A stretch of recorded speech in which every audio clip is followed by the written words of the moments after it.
Hey, how's it going? I thought I'd make a video of what I'm doing. Thursday night, I'm sitting here on the couch, luckily, and I look over and I don't hear no water moving in my tank. I'm like, huh. Get up, go down, fill the pump. I almost burnt my hand. It was really, really hot. I've never felt it that hot, so I unplugged it.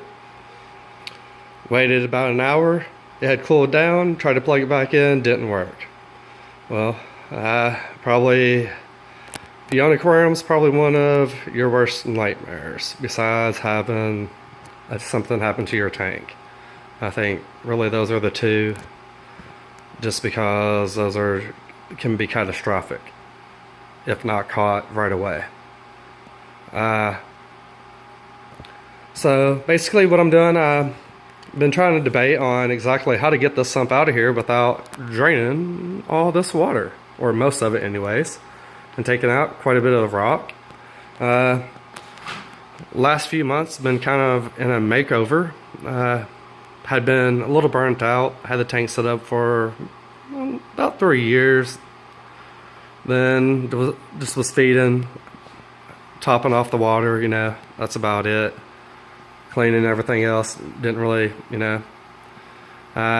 recently my son, who's about a year and a half old, has been showing a lot of interest in the tank, which has just kind of inspired me a little bit. So I'm doing some cleaning. I'm going to take this time also to kind of redo a few things, and also try to figure out how to integrate a larger sump later on.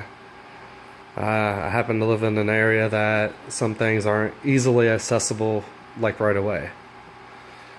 So basically, I'm going to switch out that 20 gallon for this 20 gallon.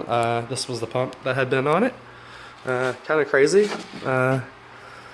Outer, as you can see, there's a hole right there for it.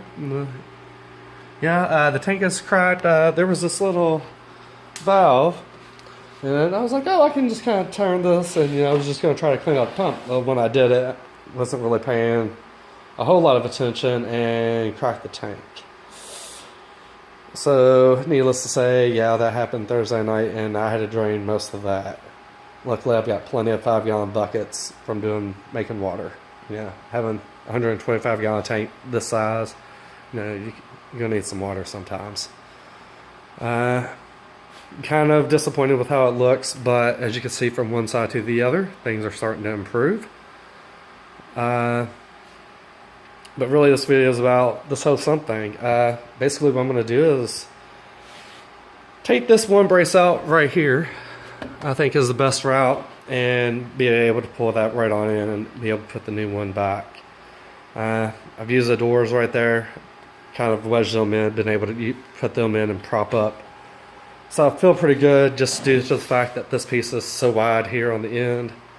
Then I've also got this other brace. I mean, you're only talking 23 inches between here. Other than that, basically the new pump, I'm just going to kind of move it. It's just kind of something I made to cover that overflow. Since the overflow sticks out, I need to push it back. Actually, I'm not going to end up pushing it back right away. What I'm going to end up doing is pulling it out and removing it. As you can see, those clamshells there have really fallen off. And so what I'm going to do, it's already in 2 pieces. I can cut it and save this piece with the owl. I'm just going to put the owl back just to kind of hide that. That's the one thing. The only thing of the tank I'm not really a fan of. I'm also going to get some custom inserts made for the top, and we're going to get back on track. We got a pretty good size skimmer that goes on it as well. I've got 3 good power heads. So with that, went over there to grab the pump, and it is right here.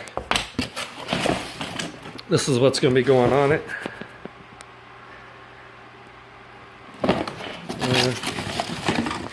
Right there, everything's brand new, nice. Comes with the strainer, which is real nice. Nice little strainer. nothing gets sucked up if you ever needed to sump something. Had that happen to a friend's clownfish on this one. I had taken it off a while ago and don't know what I had done with it, and try to save hers, and somehow he got sucked in. So yeah, so I'm glad, been wanting to do, slowly but surely doing some makeover anyways, and here we are. With that, I've got a couple of Jabali PP8s back there. I've got a Hydor Coralla that's in there for right now. Bubble Wand isn't in there typically. Right now it's just getting more oxygen. And you can see my storms and everything over there in the corner. That's where they hang out. See extras right there by the little clip thing. There's some other fish, but they're over there on the other area, and I need to clean that side. With that being said, I'm going to get to them. I'm going to get this thing installed. We got to get some water made. With that, all right.